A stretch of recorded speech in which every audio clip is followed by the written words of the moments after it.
comes to the film The Outlaws, I'm going to be completely honest. I think it's an okay film. Now with this review, I'm going to be doing something different. I'm going to be starting off with the negatives and then the positives. I think the first half of this film lacks any interest, whether it be characters, humour or the plot itself. I feel like the humour in the first half of this film barely exists, and it's sad to say it's not just through one character's perspective. I think this film has a lot of recurring jokes which start off really weak and they just feel tedious as they go along. Now one of the biggest crimes I feel of this film is the lack of writing when it comes to women in the comedy department, as we have a female lead who I think is barely rememberable just as a character, but also on the comedy department. She only has one funny moment and it's a mini part of dialogue towards the latter half of the film, which is slightly funny. Another big issue is when it comes to the characters of women, if they do try from a humour bone, so to speak, it's always talking about sex, whether it be an in-law talking about in her younger days she performed in an orgy, or the main character's rival bank manager opening up a safe and acting very sexual as if it is something sexual to do. And I don't know why, I just felt these gags came off as dull and played out and uninteresting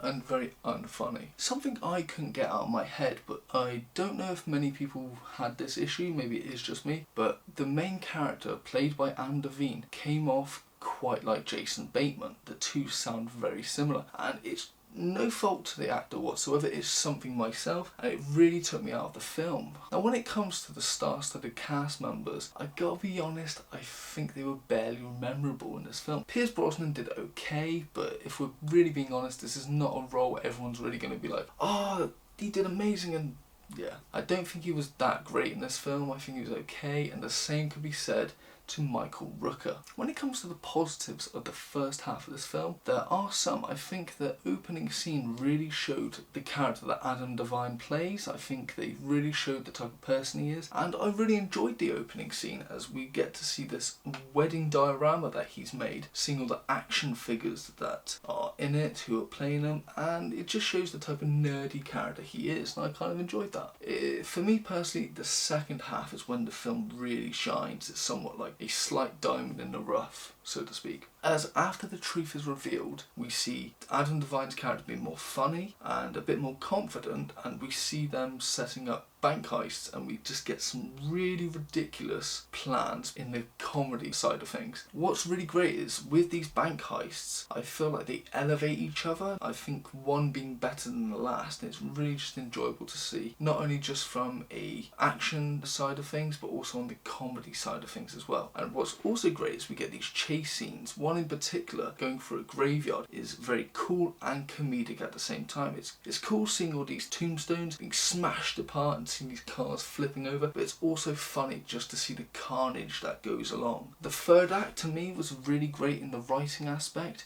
for characters, for the comedy aspect and the action scenes, and one of my favourite moments from the third act is seeing the main character having a Cyril Figgis moment with a gun, and it really just brought in the laughs. When it comes to the ending, I'm going to be honest, it was okay. It was just nice to see the characters getting married and having a nice send-off. That's really about it. Overall, I think this film started off really bad, but then had a better turnover during the second half, better writing, personally speaking. Now, is this film good? I'd say it's okay. Rating wise, it's a 5 out of 10.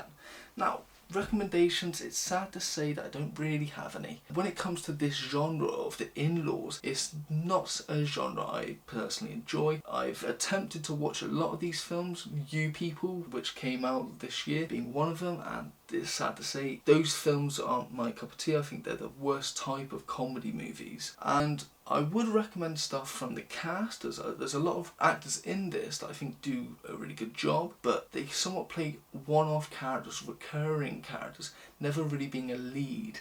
So with that being said, there are no recommendations.